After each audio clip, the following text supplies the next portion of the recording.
Oh, hey, good morning, good afternoon, everybody, depending on which part of this beautiful country that you're in.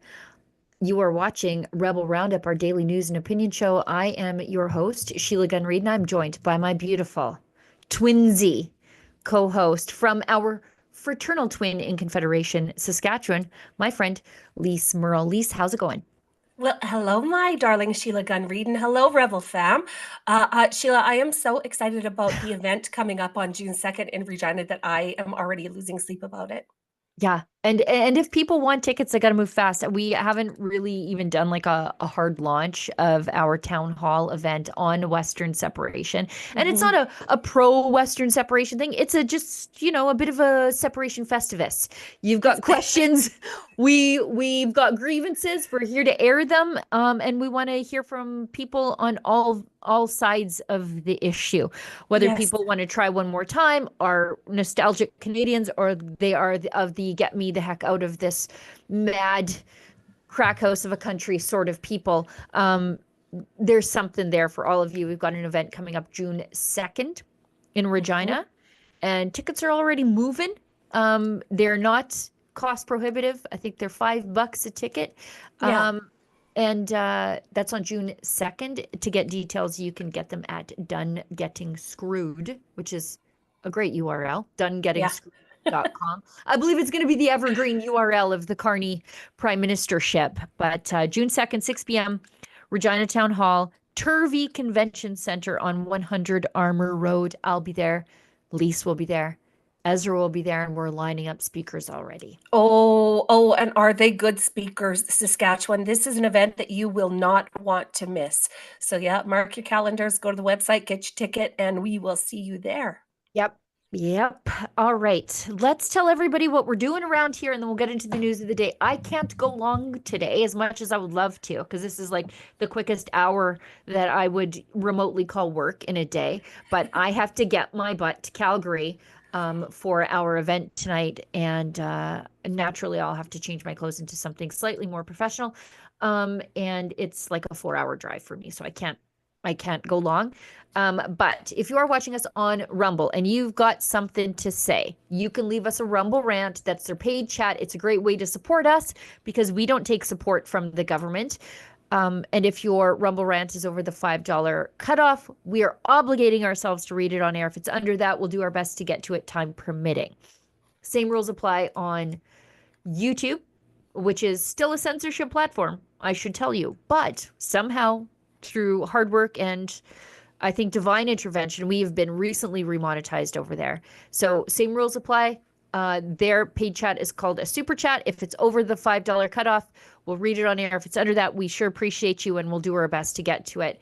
And there's another way that you can support us on YouTube. There's a paid chat called a super thanks. So if you're this is a future Rebel viewer and you're watching this now, this is Sheila from the past sending you a message. The paid chats are called a super thanks. And that's their paid comment, and we appreciate you for that as well. All right, let's get into it. Mark Carney has unveiled his new Liberal cabinet, featuring many of Trudeau's same ministers, and he's calling it a cabinet for change. Let's hear what he has to say. Canadians also sent a clear message that their cost of living must come down and that our communities must be safe. The swearing in of this cabinet is amongst the fastest following an election, and the beginning of the new parliament will be one of the most rapid following an election in Canadian history. We are starting as we aim to go on. Our government will deliver its mandate for change with urgency and determination. We're going to deliver that mandate with a new team, purpose-built for this hinge moment in Canada's history. This cabinet is smaller and more focused than those of previous governments. It will operate with a commitment to true cabinet government, with everyone expected and empowered to show leadership, to bring new ideas, to have a clear focus, and to take decisive actions to accomplish their work. In a return to more traditional cabinet government, our cabinet will be supported by 10 secretaries of state who will lead on key priorities within their ministers' portfolios. So many of the exact same people, just in different roles. You know, you see Anita Anand, Sean Fraser, Chrystia Freeland, Melanie Joly, Stephen Guilbeault, like all the ones that we've come to know and hate. They're still in cabinet, still doing the same thing. And Carney has the gall to say this is a cabinet of change. Where? Is it right? Like if you take a deck of cards, guys, and you shuffle those cards, do you get a new deck of cards when they're shuffled, or is it still the original deck of cards? This is the crazy thing. And just yeah, the new team is the exact same as the old team, just in different chairs. I mean, well done, Mark Carney, trying to rebrand something as brand new when it's just the exact same as what Trudeau did. You haven't done anything. You haven't changed anything. And good luck. Good luck, Canada, getting these guys to make any meaningful, rapid change the way Mark Carney says he's gonna. And you know what? These people are just continuing on with their grift. That's all there is to this. Yeah, and like the weird focus on like appointing an environmental loon, Julie Derbuson, to the environment ministry. She's one of those like, I bike to work in my high heels, so you don't need a cart, ladies. And she took credit for the plastics ban. Like, you think that makes me like you? You took my straws from me. You took them from me. The thing that everybody hates every time you go to the store, you're like, well, what's the maximum amount of things that I can carry out in my one arm while I unlock it? Yeah, the thing that everybody hates. Oh, excellent. I've carried a bag of apples with my teeth out of the store before because I refuse to buy another bag that I'm just going to leave at home. I hate it so much. And as if we are throwing out our shopping bags. No, they're going in the little garbage can in my office. They're going in the little garbage cans in the bathrooms. That's what, like, you have to be a special level of elite Laurentian to think that the rest of Canada was just tossing those little plastic grocery bags out the door. Yeah, no, we use them for everything. We use them for absolutely everything. And I swear I hold the record for the amount of reusable bags currently in my front entrance. Yes, Sheila Gunn Reid. Yes, I have 4 children. They get everything in a reusable bag. Every place they go, they get it in a reusable bag. I swear to God, I have 150 bags in my front entrance.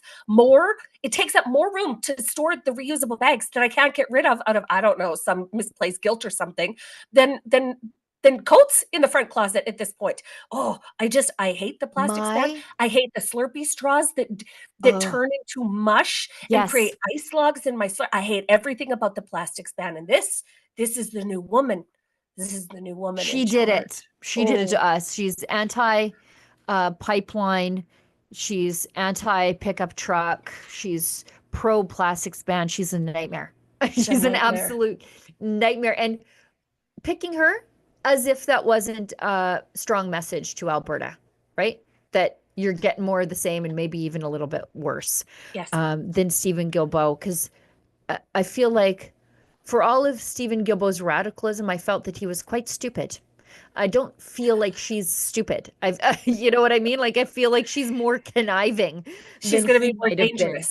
Yes. She's going to be more dangerous. Yeah. Yeah, he was clownishly stupid on a lot of things. Right. And continues to be. Yeah, continues to be. He'll be the same way at Heritage. Don't you ever worry. I also note that despite the Liberals saying that this is like the greatest emergency facing Canada in a generation, which used to be COVID, which used to be climate change, which used to be something else.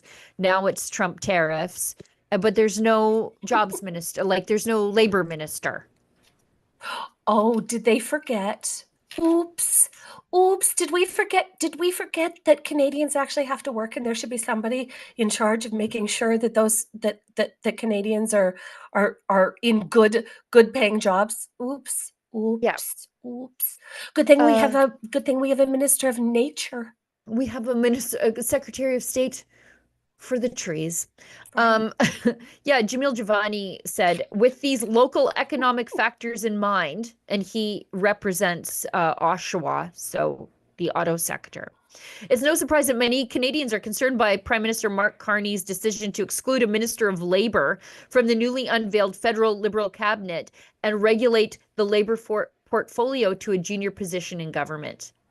So Steve McKinnon's title was changed to Minister of Employment, Workforce Development, and Labor on Tuesday. Patty Hajdu, good grief. She's now the Minister of Employment, Workforce Development, and Labor. Great. Anyway. Awesome. Great. The lady who mishandled health during COVID, she's going to handle jobs now. Great. Great. What could possibly go wrong? In another unsurprising mishandling of a key portfolio that Canadians care about deeply right now, Prime Minister Mark Carney has appointed the former mayor, like a radical leftist green mayor, Gregor Robertson, who also has this side scandal of being very pro-CCP, who also put his own house in a holding company to skirt taxes, in a very Brookfield move. Right. Carney was asked about appointing Gregor Robertson the housing minister when he oversaw the explosion of housing prices in Vancouver under his watch. Someone actually asked him about it, to their credit. And Carney didn't care for the question whatsoever. When Gregor Robertson was Vancouver mayor, the price of buying a house increased by 179% in one of the most expensive markets in Canada. Why do you think someone with this track record should oversee the housing file? Is this a signal from you that you don't think housing prices should go down? You would be very hard-pressed to make that conclusion from everything I've said and what our priorities are. We have a strong view on housing, a very clear policy, a policy developed with a number of members of the team, including with Mr. Robertson, and I'm thrilled that he is in the new role because he brings the type of experience that we need to tackle some aspects of this problem.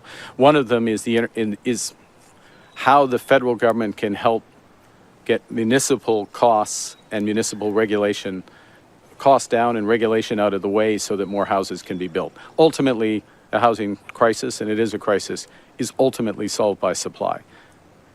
We can do things to help with affordability at the start, which is why we have the GST cut, but ultimately it's a question of supply.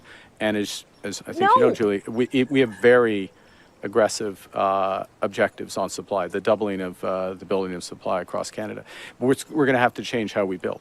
And a lot of that expertise, it's not exclusively, but a lot of it is actually been developed in British Columbia. Minister Robertson is very familiar with it. We're going to incorporate that, but in a pan-Canadian strategy to really drive this. Thank you. Next question. You'll hear a lot more about it over time. Okay, so he's talking about supply. You know what happens quicker than supply, like building entire neighborhoods? Stopping immigration levels from being so high. Then you could deal with demand. Like, that's the thing you could do 5 seconds ago, was deal with the demand. But I thought it was funny how he goes, you'd be hard pressed to make that argument from everything I've said. No, we're making that argument from everything you've done. Right. Like, you can say whatever you want, but we just know what you've done. And you put Gregor Robertson in the position. Yes, and he says, we have a suite of solutions created by members of our team. And I'm like, the team that created all of these problems to begin with. So now we're going to entrust the same team that created the problems to create the solutions to the problems. And when, Sheila Gunn-Reid, has the federal government ever been involved in anything, and it is cheaper and more affordable for Canadians ever in the history of ever? It has never happened. Might I tell you a little story about a pipeline called Trans Mountain, which was a private sector pipeline that was proposed for about $5-6 billion. It would have been built in the existing easement of a pipeline that's been running safely from Sherwood Park, Alberta, out to the coast of British Columbia since the Korean War. So the land was already set aside. And the federal government under the Liberals would not enforce the law so that the private sector pipeline could get the company in charge of it could get the work done. And so then for some ungodly reason, they said, no, we're not going to enforce the law. We'll do something else. We'll buy the pipeline and then get it done. Yes. So they buy this pipeline that's supposed to be built for about $5.6 billion. It's now over $30 billion once the government took it over, and years overdue and not operating at capacity. That's what happens when you give the government a job that the private sector should be doing. Yes. And Carney's going to do that with housing. So you're going to enjoy a $1.2 million Brookfield housing pod in a parking lot somewhere. And he's going to call it a success story. Yep, that's exactly it. And that's one question that we don't have any answers to, is how is Brookfield going to be involved in this process? Like, how are they going to be involved in this process? We're going to let the government get involved in residential construction, Canada, and think that it's going to end in our benefit. It's not. It's not. We are going to be paying. We're just going to keep paying through the nose for a product nobody asked for, when really it could be solved with just a cut in immigration. Like, that would be the easy answer here. And it's really too bad that none of them have come up with this solution yet. It doesn't benefit them, does it? As if we don't have enough home builders, as if that's the problem, right? Like, it's not that we don't have home builders. It's that it's too expensive to build houses, and there's too much demand for the houses right now, so they can't build them fast enough. Now, we just talked about pipelines, and Stephen Guilbeault, who's supposed to be at Heritage, mucking up that ministry. This is a man. Yep, this is a man that can't stay in his lane. Watch. Yeah, stay in your lane, Stephen Guilbeault. He says in his first media scrum that TMX is only operating at 40% capacity and that oil demand will peak. And so, no, we don't even need pipelines. Oh, okay. Okay.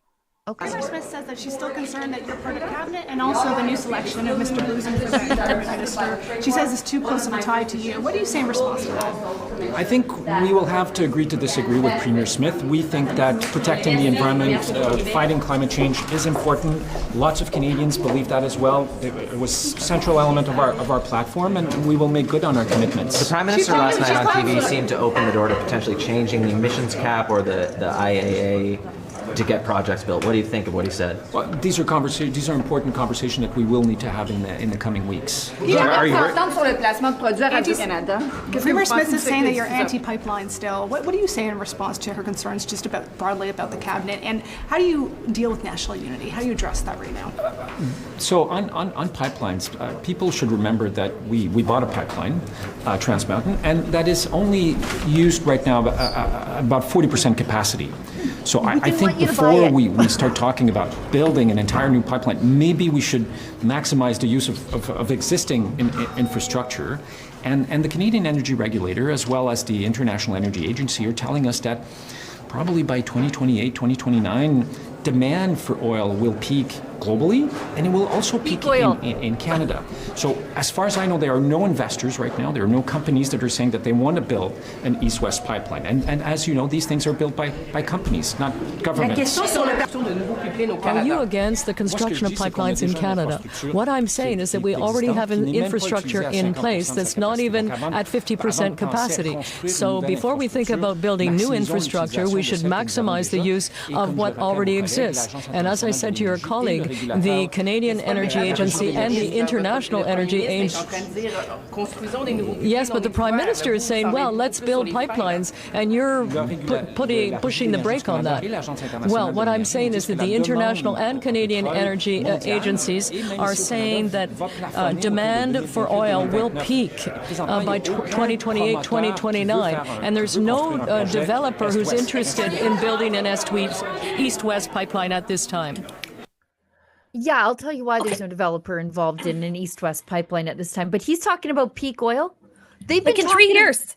In 3 years, he's saying in 3 years, the demand for oil and gas in the world is just going to start going downhill in 3 years. Canada, are we ready in 3 years to get off oil and gas, to heat our homes, to fuel our vehicles, to get us to work, to make us prosperous in 3 years? You think this is accurate, or do you think that the government of Canada is funding the Canadian Energy Regulator and the international group that are saying these things? Peak oil has been floated since 1956, at which point they predicted that the world would top out on oil production between 1965 and 1971. And then they said, oh no, Mulligan, we mean 2000. There's a reason why. Okay, first of all, I don't care about anything that the Canadian Energy Regulator says, because the Canadian Energy Regulator is staffed by a bunch of DEI lunatics, by and large. Yes. It replaced the National Energy Board. And the criticism from the Liberals was the National Energy Board is approving basically everything. Yeah, you want to know why? Because there was a clear set of guidelines. 30,000, I think it was boxes of paper for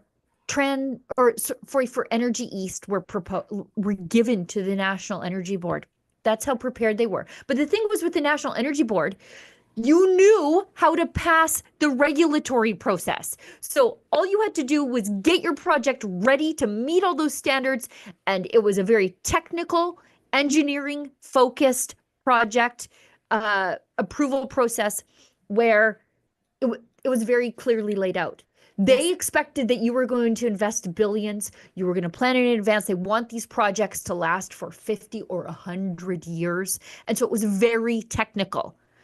And so, of course, not many projects were turned away. Why? Because you knew what the requirements were before you officially submitted. Then the Liberals say, well, they're approving too many things. And so how do we fix that? Well, then we dump energy, environment complications over top, and then DEI. So now, thanks to the gender-based analysis thingamajigger that the Canadian Energy Regulator does, now you have to ask the local feminist how a pipeline makes them feel inside. And that's how crazy it is. So if you're wondering why there is nobody saying, oh, I want to build an east-west pipeline, or a west-east pipeline, excuse me. Well, that's why. Because, it's, as I say repeatedly, it is far easier to pay off the local warlord in Algeria than to build a pipeline than it is to do business in Canada. Yes, and he goes on to say that, Trans Mountain Pipeline, which was purchased by the Liberal government for the people of Canada, is only operating at 40% capacity. Well, that's because the regulatory process is so burdensome, because they've saddled us with emissions caps, with environmental regulations, with DEI regulations, and the consultation process just takes forever. And all it does is go on a loop. Like, you never ever get off the consultation train. So there's a reason why Trans Mountain Pipeline is only operating at 50% efficiency, and it's because of the federal government. Like, what he's doing here is talking in a big circle, over and over and over, going, well, there's no market for it. Well, nobody wants to invest, but we're blocking the investment because we have so many regulatory hurdles. But we need to consult with the feminists and the environmentalists and the First Nations groups and all of that, and there's no appetite for this. Well, no wonder, Stephen Guilbeault. No wonder. Yeah. Oh, as I say, the phone calls coming from inside of the House. Mm-hmm. They're the reason nobody wants to build a pipeline in Canada. And he's talking about this like lunacy, debunked peak oil nonsense. As I said, this is like a theory from 1956 that was like a doomsday scenario. Yeah. From between 1965 and 1971. And then they revised it to the year 2000. When they predicted, this is what they predicted would be peak oil, 34 million barrels of oil per day. That's what they predicted peak oil would be. We're at 103 million barrels of oil per day. A day. A day. So it's tripled since the peak prediction. And so now we're supposed to listen to the kookaloos and feminists down at the Canadian Energy Regulator about what peak oil would be. That's what they're saying. Yep. That's what they're saying. Trust the experts, Canada. The federal government is saying to us, now trust the experts. You're not going to need oil and gas to heat your home and get you moving. But, because we need it to get to our fancy exotic climate conferences 6 times a year. That's what they're saying. Well, what? I mean, this just feels like a cult-like prediction. Like, is the comet coming also to take us away? It's very, anyways, yeah, it's very, you might end up drinking some poison in a mini mansion in Southern California, wearing matching tracksuits with your friends. What was that called again? Heaven's Gate. Yes, Heaven's Gate. Yeah. Matching Nikes. Nike had to stop selling those shoes because of that, by the way. Okay. This is the stuff my kids say, don't talk about your cults and stuff in front of my friends' parents. It makes you seem weird. But here I do it on the TV. I'm doing it on your TV in front of thousands of people. And you got me down all the rabbit holes too. That's right. This is one of our favorite things to do, me and Sheila Gunn Reid, is talk about cults and true crime. Yeah. Yeah, and how it overlays with society and politics. Let's bump ahead to Chrystia Freeland, who, after he did nothing while she was thrown under the bus by Trump last week, she's being his biggest cheerleader. She says she's absolutely confident that Carney has begun to be a consequential Prime Minister for Canada, and then she goes on to say something about internal trade, and someone has got to take those dresses away from her. Stop it. She has this dress in every color, and I'm just so sick of seeing it as I wear the same Rebel hoodie every single day, but she's got to stop. Anyway, let's hear. So hi everyone, good morning. What a great day for Canada. The Prime Minister said yesterday how humbled he was to be taking on his job, and that's exactly my feeling. I think that this is a critical moment for Canada, a consequential moment. I'm absolutely confident that Mark Carney has already begun to be a consequential Prime Minister for Canada, someone who is committed to building Canada, and I'm really grateful and humbled to be part of his team. I'm especially excited about internal trade. This is something that Canadian economists, Canadian geeks have been talking about for decades. Entire books have been written about it. The IMF has estimated that lifting all barriers to internal trade will add as much as 4% to our GDP. That is a lot, and we need it right now. And I really believe this is a moment we can get it done. Internal trade has become sexy. It has. I know, it's funny, but yet true. Yuck, I never want to hear her say that word ever again in my entire life. Somebody make it illegal for her to utter that word. Okay, gross. It's absolutely gross. And I thought that we were this is one of my biggest regrets about the election results, but now we still have to listen to her, chipper little, like what kind of prescription medication would you have to be on to be that chipper all the time? All the time, just twitchy and chipper all the time. We still have to listen to her, Canada. Like, sorry. I know that Mark Carney has said that he is confident and humbled. And I am absolutely confident and humbled that Mark Carney has begun to be a consequential Prime Minister for Canada. Like, she's insufferable. I'm getting you one of those dresses. It's what we're going as for Halloween. Okay, you go as Chrystia Freeland. I'll go as Melanie Jolie. Okay, just slightly drunken heels. Okay, that's what I'll do. Nodding along to what the men say, and it'll just be the best twin Halloween costume ever.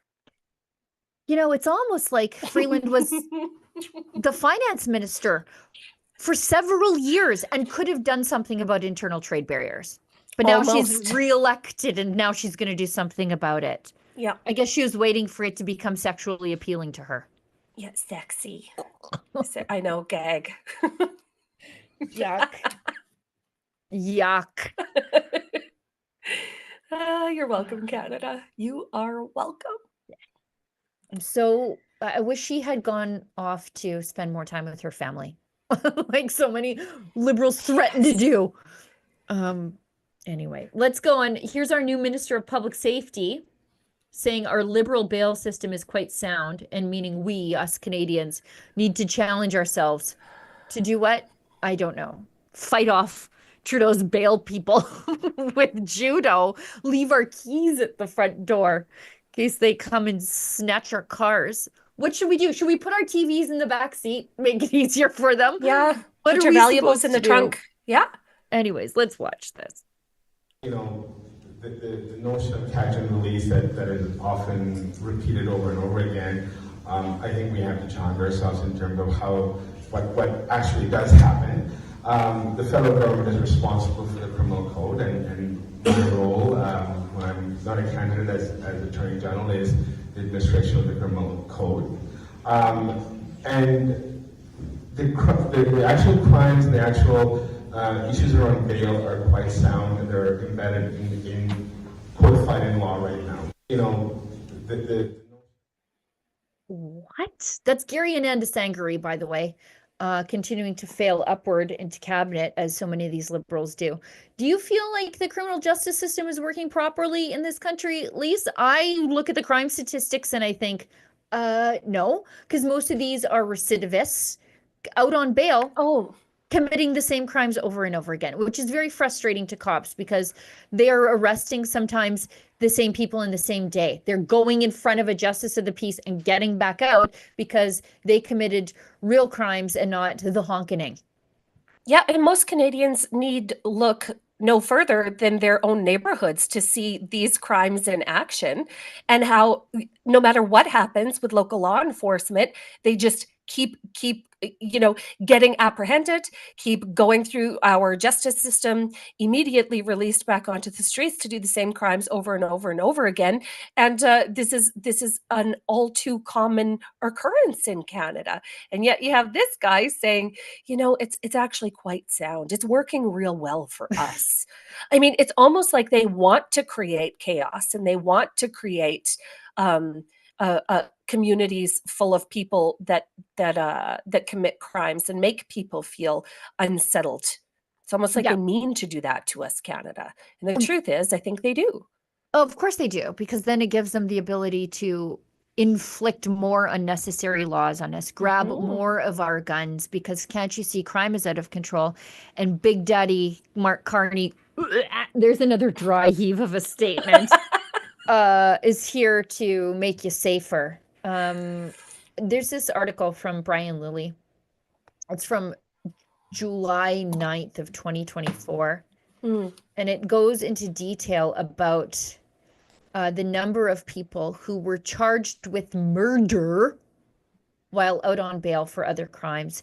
In 2022, there were 256 people charged with homicide while on some kind of release, including house arrest and parole. With 874 homicides in 2022, the 256 people charged while on release would equate to 1 in 3 of all homicides were already on bail or some form of release. That's insane. It is shockingly common how often you hear about a person being charged with while either on bail, while on bail, while on condition, while after they've promised to be better and not to be a criminal anymore. It is insane how often this happens in the country. Before we move on, I want to talk about Nate Erskine-Smith, because he went from being he was a rising star in Justin He was a little bit of a darling. Yeah, he was a little bit of a darling. Super shallow, concerned about clicks and likes cabinet. He was a bit of a darling. He was the guy who proposed the vegan bill. There was the pandemic bill that would crack down on animal food processing. Okay.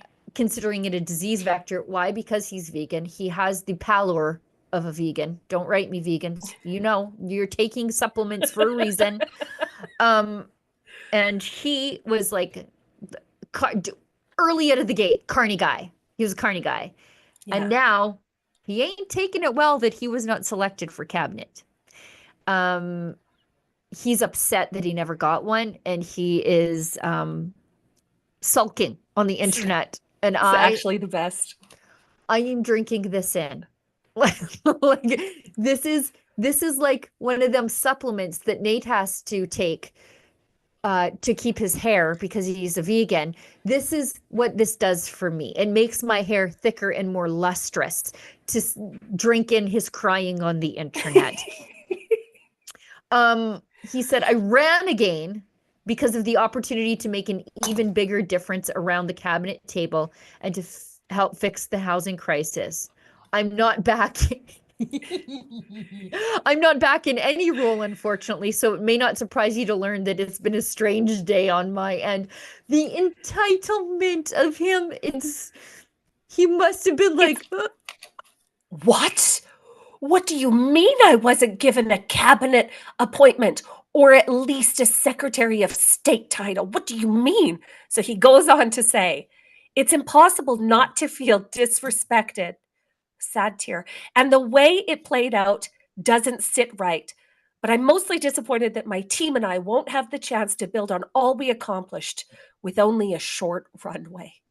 You guys have been in power 10 years. What are you talking about, short runway? Had literally the longest runway known to man. Like, honest to goodness, the entitlement of these people. And how does it feel, Nate? You got used by Mark Carney. You're probably getting the slight wake-up call that some boomers in Eastern Ontario are getting right now. Yes. Nate Erskine Smith is feeling exactly what Western Canada is feeling like. Exactly what Western Canada is feeling like. Well, there was an opportunity, but the Eastern elites blew it for us. And well, now we're just all mired in disappointment. Enjoy it, buddy. It's all yours. He thought he was entitled to a role in cabinet. And I don't even think he got one of those secretaries of state for things nobody cares about positions. No, he didn't. He got absolutely looked over. So somewhere along the way, Nate, you did or said something that was very upsetting to the Carney committee. And now this is your just desserts. Anyway, enjoy them. Yeah, enjoy your real change. Enjoy your real change was no longer being an up and comer. Yeah, a simp. How's that for change? I think maybe let's hit an ad break and then we'll come back and we'll talk about CBC, the mask slipping, and I think it's never going to go back on. Although I wish some of those CBC hosts would keep their masks on because they're hard to look at. But we'll hit an ad break. We'll come back and we'll talk about CBC, Poilievre, and then we're quickly running out of time. So then we'll talk. We've got the Daily Cringe, which is it's cringy. It's the best. It's good. Let's hit a break. Do you agree with me? It is time to make Canada great again. And that is why we at Rebel News have teamed up with MCGA Hats to introduce, the fashion sensation of 2025. Oh, and by the way, these beautiful hats, they are made in Canada. We don't rely on cheap imports coming over from China. So what are you waiting for, folks? Show your pride. This is the perfect thing for a patriot to wear, or maybe there's a patriot in your life that you would like to gift such a hat. Please go to mcgahats.ca. That's mcgahats.ca. Don't be shy about it. Wear this cap. Let everybody know you want to make Canada great again. What if governments are trying to reinvent the wheel when the greatest teacher of all times has already laid out the perfect blueprint for a constitution for a kingdom of love, faith, and freedom? Introducing the Kingdom of Heaven Freedom Passport. This special edition Freedom Passport captures the foundational truths of love ethics, and freedom for all.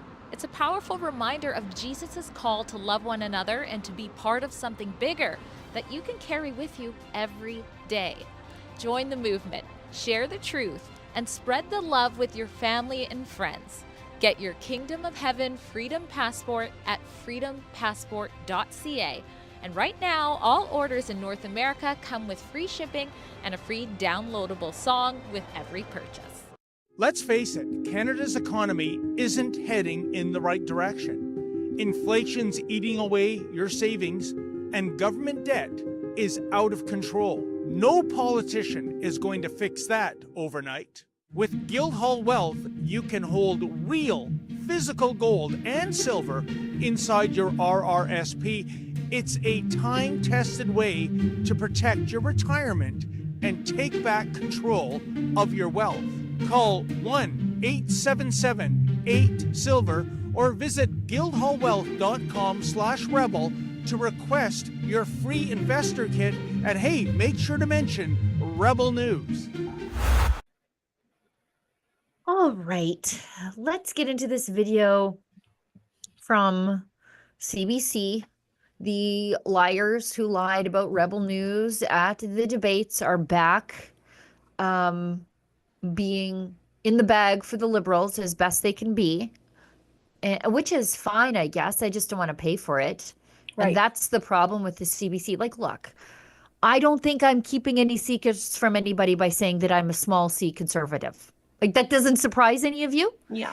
Here's the thing. I'm honest about it, and you don't have to pay for it if you don't want to. That's a different story altogether with the CBC. They think you're stupid. They think you can't see how biased they are. And like Nate Erskine-Smith, they think that they're entitled to the job. So let's hear from them insulting Poilievre, defending Carney's same old cabinet picks, and reminding us how terrible they all are. These are just ads for the Conservative Party of Canada to defund the CBC when I watch this stuff. And talking about how he would not be opposing the government reflexively, that he would do things in the best interest of the country and support the government in those issues, and that he says he wants the country to succeed. He then spent the next 15 minutes talking about all the ministers who were there previously and the things they did to ruin the country, naming particularly Sean Fraser and Stephen Guilbeault, taking some questions about how he will approach things inside the House of Commons. But overall, it started out in one tone and finished in another. That's all I'll say, because he leaned into attacking the people that he thinks still don't represent change, are still more of the Trudeau government, and particularly don't represent the things that he thinks Canadians want right now. Yeah, cabinet is broken, is essentially what he said, right? It's no longer Canada's broken. He's saying this cabinet is not change. A style and approach from Mr. Poilievre, Rosie, that would suggest it's almost as if he won the election rather than lost the election and lost his own seat. Talking about how he's going to stand there in defense of Canadians. He'll only be able to stand there, actually, in the chamber behind him, because of the goodwill of the Prime Minister, who's going to call an early by-election for Mr. Poilievre so he can run in one of his MP seats in Alberta at the cost of close to $2 million to have a by-election, all while he stays in Stornoway throughout this. So it's interesting that given that sequence of events and given those series of factors, that it was that kind of approach and response to things there from Mr. Poilievre. Going after Stephen Guilbeault, talking about the radical environmental agenda, blaming Sean Fraser for the housing crisis, which is...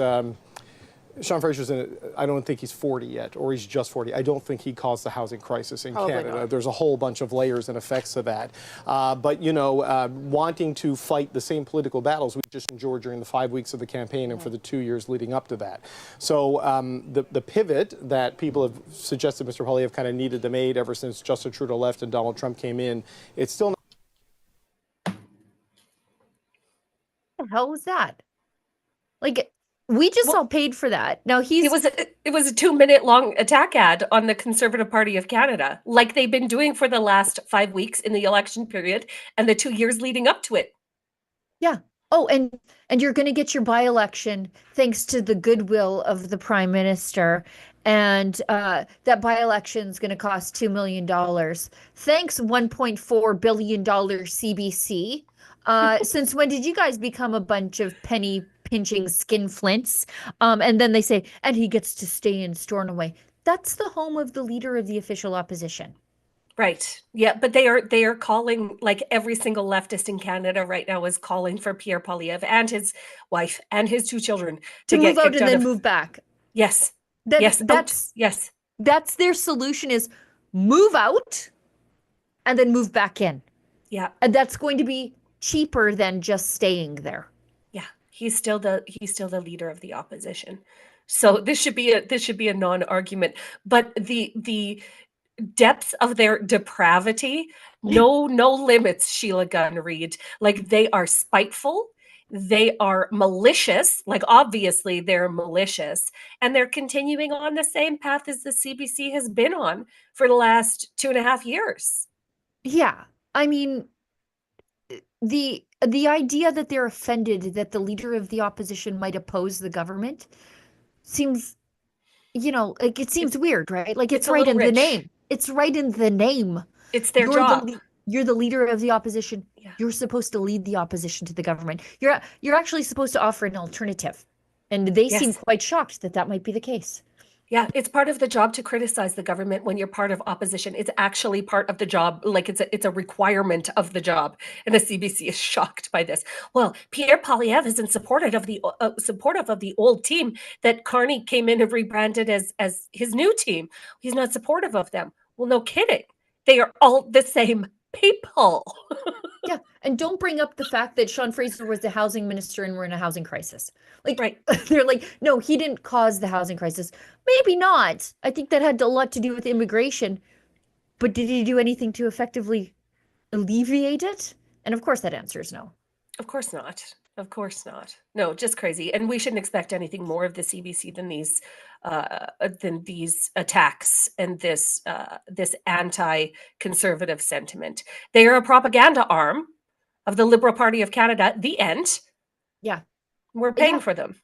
What would you have heard there that would be effectively different than if you had heard it from a communications flacky from the Liberal Party of Canada? Yes, exactly. What would have been different? Not a lot. Not a lot. A lot. Couple of old crones, those two. We've got Poilievre addressing the rise of Western separatism. And he's going to hear a lot of it when he comes back to Alberta, saying he's against the idea and calls to unite Canada. And I guess you can't say anything otherwise if you want to be the prime minister, of course. So don't jump down his throat about this. But he also says Albertans have a lot of legitimate grievances, which is true. Are you willing to publicly denounce Alberta separatism and the Alberta separatist movement ahead of a possible referendum on Alberta independence next year? Look, I'm against separation. I'm a born and raised Albertan. I love Canada. I think we need to unite this country. Albertans have a lot of legitimate grievances. I mean, let's be blunt. Canada's biggest industry, which happens to largely be situated in Alberta, has been under attack for the last decade. They've lost 2 major pipelines, a $20 billion mine. There's a new ridiculous energy cap that's going to drive jobs and production south to the United States of America. There's an industrial carbon tax that's going to kill the industry. And so, frankly, Albertans have a right to be frustrated. And I think the message to the government in Ottawa, the Liberal government, is you can't tell Alberta to just pay up and shut up. Albertans want to be part of a united Canada, but they deserve to be treated with respect, and they deserve to be honored for the immense contribution that they make to this country.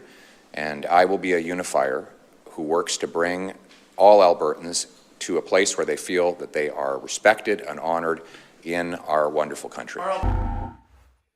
Honored.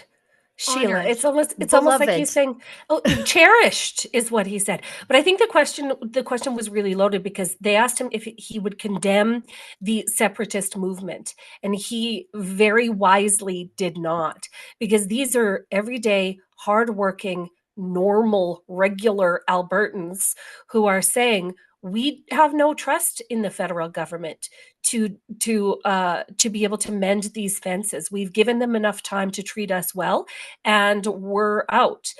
Pierre Poilievre then responded that he is going to be a uniter of the people, which is exactly on brand for him in this moment. But he didn't do what they wanted, which was to condemn the separatist movement in Alberta. So good messaging. Good messaging. Because it's going to be a decision made without politicians, by the people of Alberta. Ma'am.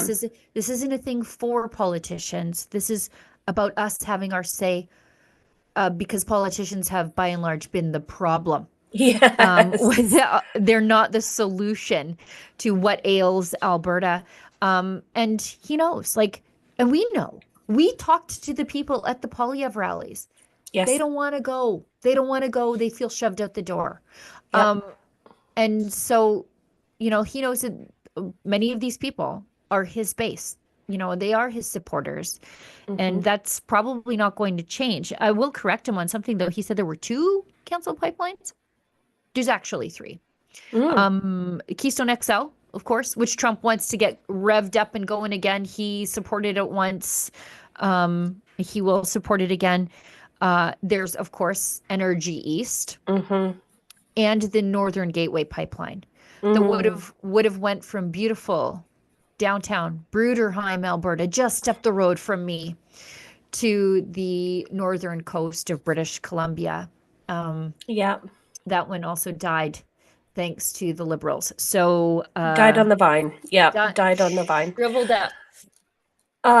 He's gonna have a steep hill to climb. Pierre Poilievre. He's going to have a steep hill to climb because whatever agreements or negotiations take place between the people of Alberta and the government of Canada at this really, really important juncture are going to set the stage for what happens next in the West, because we know what happens in Alberta will also happen in Saskatchewan. And Pierre Poilievre is about to walk into a lion's den. It will not be an easy job, but I think that he's up to the task. So it'll be interesting to see what happens here. Yeah, and the CBC is really quite weaponized, right? They are... Oh, they hate him. They hate him. Yes. And they hate you, and they hate me, and they feel like the Carney win was also a win for them. Oh, because it was, Sheila. Because it was. They're right. They're not wrong. It keeps their gravy train on the tracks. They need not pivot into a more reflective narrative. They don't have to reflect back reality to the people of Canada. They can keep on their crazy train with no brakes. I mean, they get their funding, whether they do a good job or whether they lie. And here's the thing: they're going to keep cashing those checks and lying to Canadians. We know it. Our viewers know it. I mean, we have some of the smartest and most engaged viewers across the nation of Canada. Thanks so much for joining us, guys. You're all here right now. But the CBC is going to continue doing what they do, which is decimating their own reputation, because Canadians are smart enough to see through it. So, I mean that's the upside of their continued lies, is that more and more people are going to see them for the liars that they are. But as long as Mark Carney's in power, they are not going to get the market correction they so rightly deserve for their dwindling viewership and even greater dwindling trust from the consumers of their terrible product. In the private sector, they would be out of business, but they're 10 years propped ago. up. Yeah, 10 years ago, exactly. One last story to touch on before we get to the Daily Cringe, and the reason I'm touching on it is not because we have the time, but because it is in the YouTube headline, and you guys send me emails if we don't get to them. So it is about the two-party system in Canada. We've got a poll here, and it says that Canadians are against the two-party system. I've got the poll actually here. It's from Association for Canadian Studies, or the ACS. And it says prairie residents and Albertans are more likely to want an election in the next 2 years. Elsewhere in the country, that is less desirable. I don't care. But it goes on to ask the question about whether we should just adopt a two-party system the way they have in the United States. And most Canadians don't believe that we would be better off with a two-party system. As a conservative, I don't believe we should be better off with the two-party system, although that's what we effectively have right now, thanks to Jagmeet Singh turning the NDP into just the socialist arm of the Liberal Party, and people deciding, well, we'll just cut out the middleman then and just vote directly for the Liberals, which is what they did. I cheer for a strong, albeit not crazy, NDP. Instead, Jagmeet Singh opted for a weak and completely crazy NDP. Stephen Harper's best friend in Parliament was frequently Thomas Mulcair, because a normal NDP, with whom I can disagree with on 99% of everything, splits the vote on the progressive side, and conservatives run up the middle. And we didn't have that in the last two elections, and that's because the NDP chose crazy over competent. Yes, the supply and confidence agreement between the Liberal Party of Canada and the federal NDP was the nail in the coffin of the federal NDP. What it was, they went so far they dragged each other. There was no brakes on the left wing craziness, that they dragged each other so far to the left that it just decimated the NDP. Now, I believe that, I think that there is room in Canada for a two-party system, because when you have two competing parties, they are going to get to the heart of the matter instead of being complicated by crazy NDP things. You know what I mean? Moderate. And yes, and this would also open a door for the Conservatives to root themselves in their conservatism. I saw many instances of our Conservative Party of Canada getting very, very close to the Liberal Party of Canada speaking points, which is why the Liberals were Trump able especially. to. Well, sure. I mean, this is how the Liberals were able to steal the entire Conservative platform, with nobody really batting an eye. They got so close together. And I would like to see a little bit more of a deviation between the two of them, like they have in the States. You know what the Democrats stand for in the States. You know what the Republicans stand for in the United States. And when you add the centrist NDP, it really convolutes things, and it lets things overlap where they should not have any overlap. So I do think that this is an opportunity for Canadians and Canadian political parties to really root themselves in what they believe in, and then let the people decide. The problem is the Liberals just believe in power. That's true. And then I'm not sure what they believe in. Yeah, and then add to that all of the issues with our electoral system, our unfair representation from the west to the east. There's a multitude of issues there. The incompetency of Elections Canada. Taxation without representation. There are all sorts of things that we would have to deal with, but I do see a future for a two-party system in Canada. Yeah. Look at that. Look at us being conservatives. Two conservative best friends who disagree on an issue. You for issues of principle and me for issues of pragmatism. Yes. Look at that. It's amazing. We make a good team, Sheila Gunry. We do. We've got one chat here and then we'll get to the Daily Cringe. This is from P. Schofield 10, gives us $5 and says, and this is from our Mark Carney protesting the question he was receiving. Well, that was certainly a pants-filling little speech from Carney. Oh, you guys. Let's get into the Daily Cringe. This is... Oh, I love it so much. It's so embarrassing and so yucky. This is the Minister of Small Business and Party Whip, Richie Valdez. Where did she end up now? I forget where she's at now. Is she women and gender? Yes. She's women and gender. We should know that name because it's the anti-women pro-gender ministry. Right. She's Rachel Valdez. She's cried uncontrollably during the majority of her public appearances over the last 5 years. that says a lot about Trudeau, the Trudeau Carney Liberals, and the government of Canada. Let's watch this because so bad. All she does is cry, and then, yeah, let's just watch it. It's a lot. She just cries all the time. Because that by far is the most important thing that you can do in this world. It's quite an honor for me to be able to witness this because when I started my entrepreneurial journey and I told my husband I wanted to pursue my journey as a baker, he said, I need to take you to Montreal. I, Richie Valdez, do solemnly and sincerely promise and swear that I will truly and faithfully and to the best of my skill and knowledge execute the powers and trusts reposed in me as Chief Government Whip. Give it back to someone else who needs your help along the way.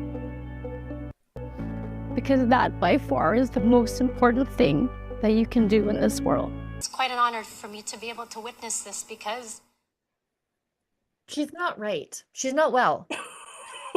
Okay. She's just crying everywhere. Like, yeah, I don't think you're emotionally stable enough to be doing the job that you're doing. Okay. I am known to cry on occasion. Okay, I've cried on this show. Okay, I've cried on this show. But for this is other performative. People, because I'm so upset for other people and I'm bereft for them, and I just desperately feel bad. She cries for herself. She cries for her own accomplishments. This is an entire pity party for one's own success. Right. Performative is an understatement. Oh my God.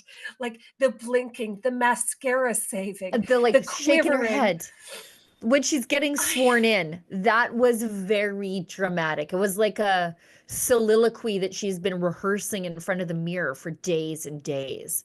Girl, I've seen beauty pageant answers being answered with less drama than that performance. Like, my goodness. And this is, Canada. Welcome to our Minister of Anti-Woman Pro-Gender Services in Canada. I mean, how embarrassing. They took the one that was stereotypically female emotional and put her in charge of gender. And they're like, look at us. We're a feminist government now. I can't wait for her to cry on behalf of all of the genders, all of them, all of the genders. Cry for the genders. I think she's going to embarrass us and continue to. I think she's going to be worse than Marcy Ian, and that's saying something. Oh, at least we never have to deal with her again, though. Oh, Sheila. Isn't that a joy? Bright sides, silver linings. I'll take them. I'll take whatever we can get, and that is one that Marcy Ian is gone forever. She'll pop up on CTV or CBC. It's happening. She'll go back to terrorizing the Canadians on the TV. I'm sure. The morning news, on the morning chat shows. You'll be held captive by her at your nail place, ladies of Canada. I promise you that. Anyway, we hope you cringed along with us and enjoyed that installation of the Daily Cringe. I'm humiliated on behalf of women across the country. Me too.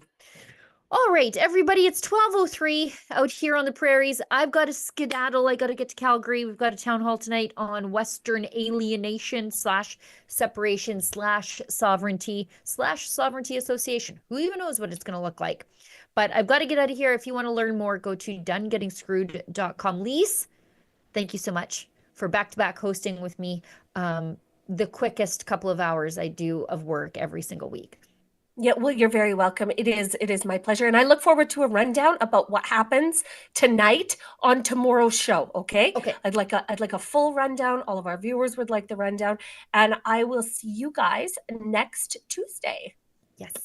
Livia, Efron, everybody works behind the scenes to get the show ready for us and for you to watch it in whatever way you want to watch it. We sure appreciate you guys. We couldn't do that without you. Speaking of not being able to do it without you, we couldn't do it without our viewers who share the stream with a friend who they think needs to see it, and everybody who pitches in a little bit to keep the lights on here at Rebel News. You know, we'll never take a penny from Mark Carney and his insufferable cabinet to do the work that we do. I mean, I would not Rosie Barton-ify myself for anybody. Anyway, That is it. I'll see you guys tomorrow.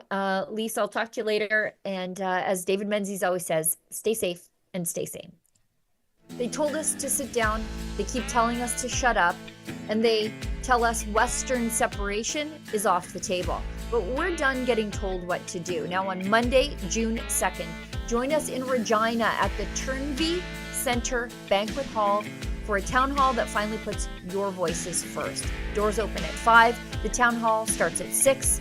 And for just $5, you can reserve your seat at donegetingscrewed.com. We're talking about pipelines, emissions cap, Ottawa's ongoing overreach, and yes, what a real Western future might look like with or without the rest of Canada.